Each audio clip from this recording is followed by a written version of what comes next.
Hello folks, how y'all doing this afternoon? Welcome to Big Al's Eats. We got a little package come in the mail today.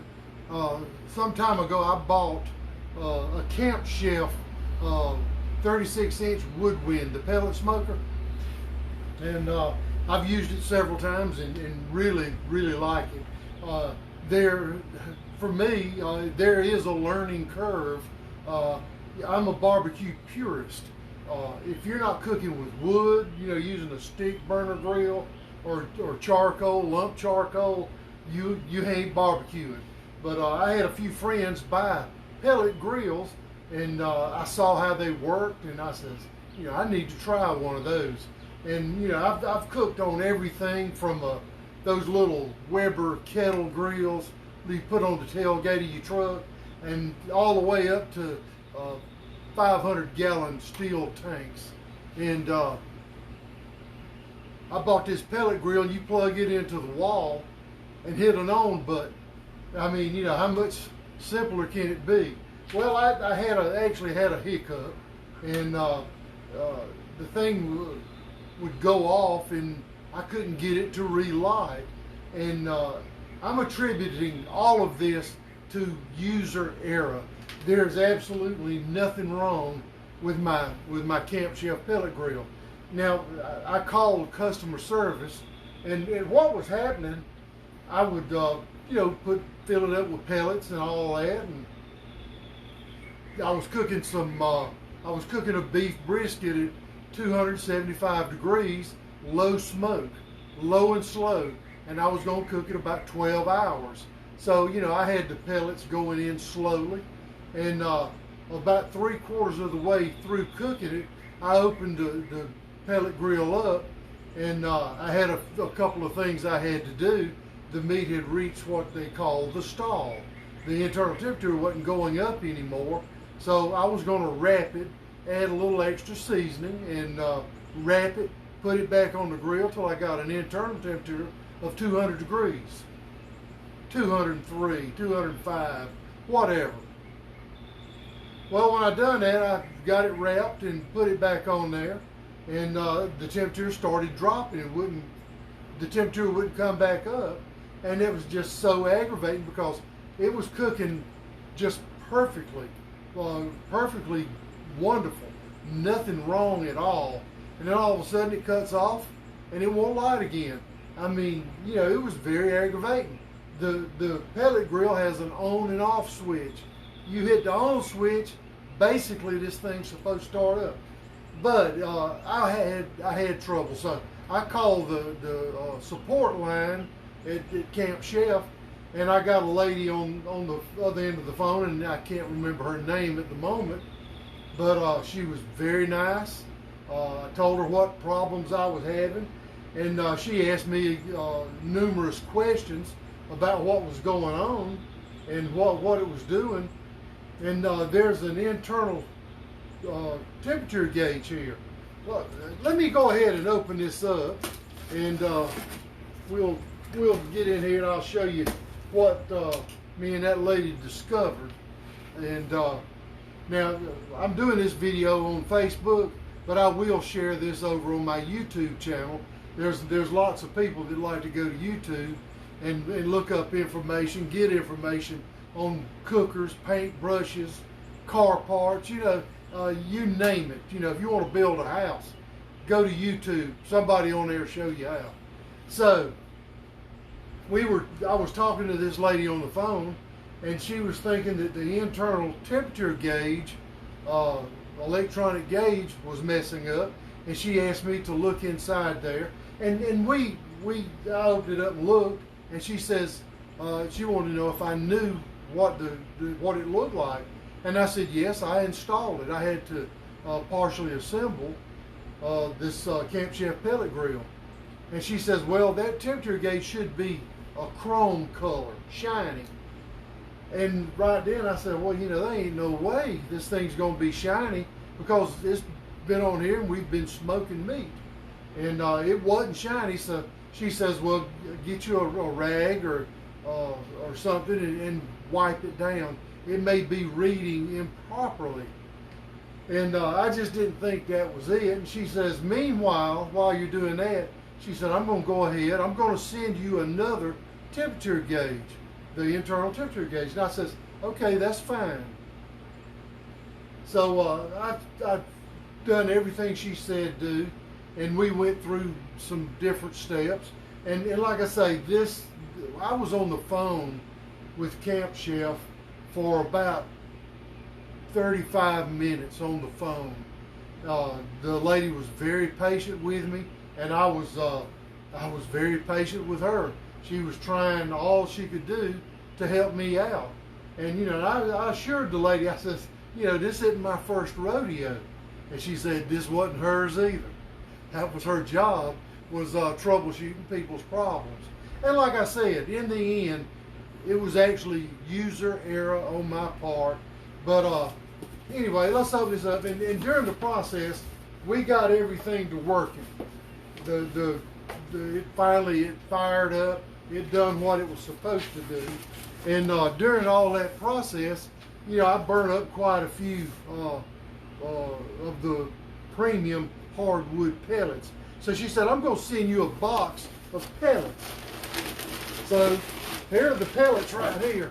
They sent me a 25-pound. It's heavy, y'all.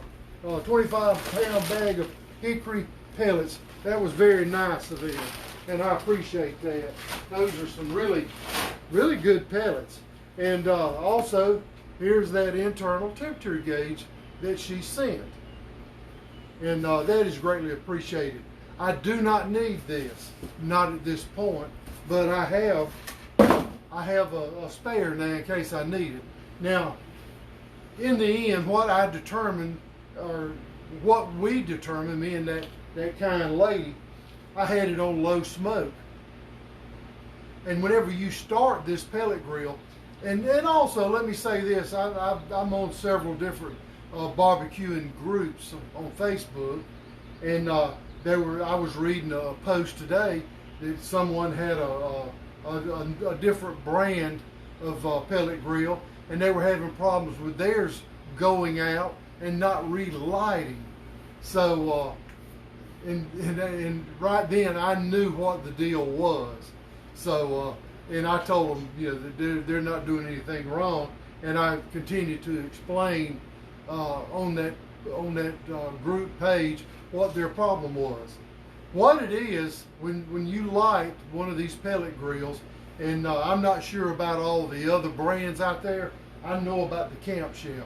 And the reason I bought a Camp Chef was I did my homework. I looked at reviews of all these different pellet grills, and cost wasn't a problem. I wanted to get the best bang for my buck, and I looked at them, and I actually went to a few stores around town and looked at them, and I kept going back to the Camp Chef. You open the lid, close the lid. It's a heavy duty piece. Heavy duty. That's not a light lid. And I look over at the temperature gauge. It is somewhat shiny again since I did get a cloth and clean it. And it's almost as shiny as this new one. So to reinstall this is simple. You take 2 screws out, and this is a plug and play right here. That's all it is right there. You plug it in, and that's it. Put it back together. But what happened was, when I opened that grill up, I had it on low smoke, and I was cooking at 275 degrees. When you light this, when you light it, you don't light it. You start it up. You hit the start button and set your temperature, and it has to come alive, so to speak. It has a heating unit inside, and there's an auger in there that moves the pellets toward this small firebox. And what happens when you first start it up, a heating element fires up, and it lights those pellets. You get your temperature through those pellets, and that's it. And it's a 7-minute process. So that heating element's going to run for 7 minutes, and it's going to heat up and it's going to light your pellets. That's where your heat comes from. Now, that's the last time the heating element is going to light. It's not going to light back up unless you unplug this Camp Chef pellet grill. So in the past, I had that problem. I reset it. It's got a bypass switch on it. I had the owner's manual. I could not get it to relight for some reason, and I still don't know why it wouldn't relight. But the second time I cooked on it, I cooked 6 Boston butts, and what was going on when I raised the lid and wrapped that brisket, it lets lots of extra air in there, and the pellets are dropping in real slow. And there's just, probably a half a dozen pellets drop at one time. And with the lid open and those pellets burning, they burn up in a hurry. That's what my problem was. The pellets wasn't going in fast enough to stay lit. They would burn up and burn out. So the second time I cooked all those Boston butts.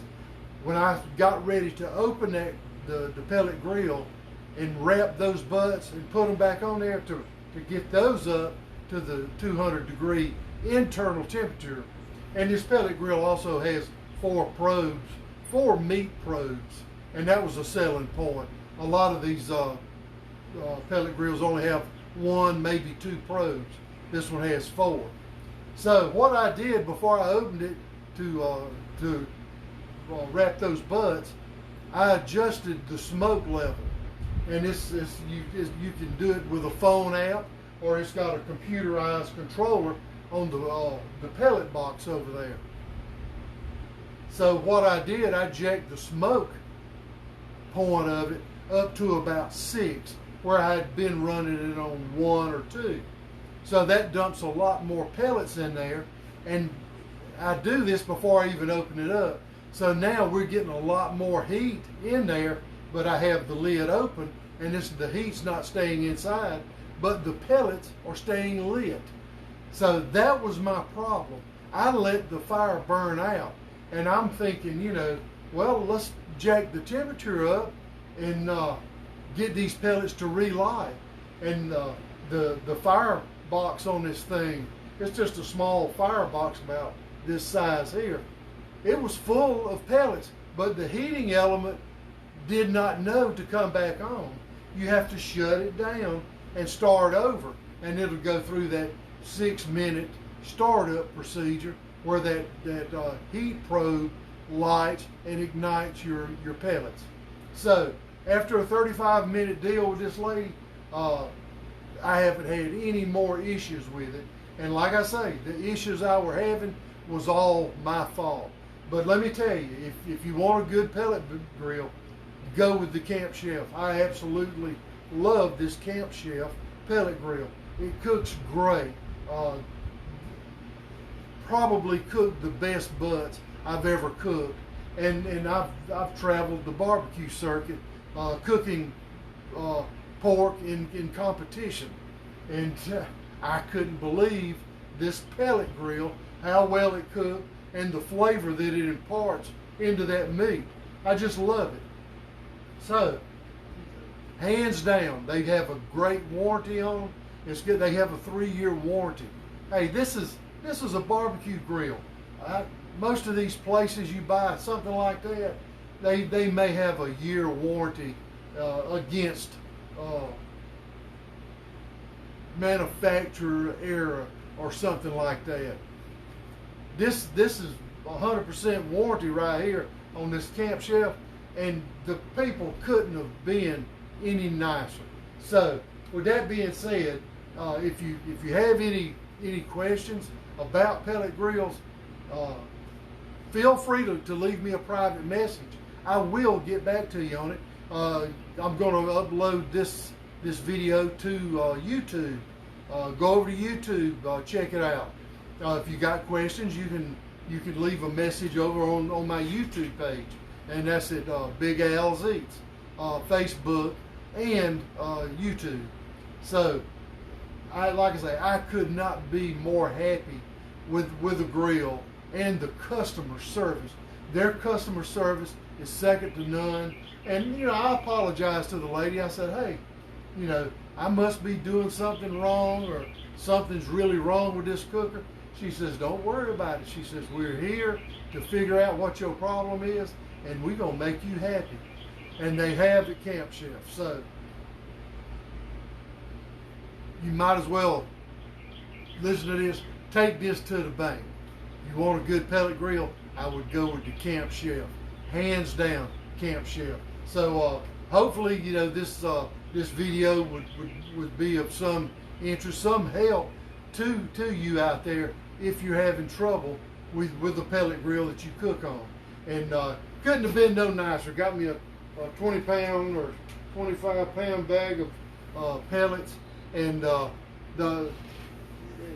I'm ready to cook. I got a big brisket in there. I think it's brisket time again. So, hey, any questions? Send me a personal message over there on Messenger on Big Al's Eats, and over on YouTube page Big Al's Eats.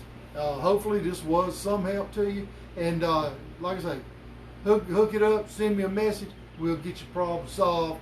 If I can't do it, you call Camp Chef if you've got a Camp Chef pellet grill. Y'all have a good day, and y'all have a better weekend. Get out there on those pellet grills, y'all. Cook you something good to eat this weekend. It's going to be a great, great weekend. Cheers, folks.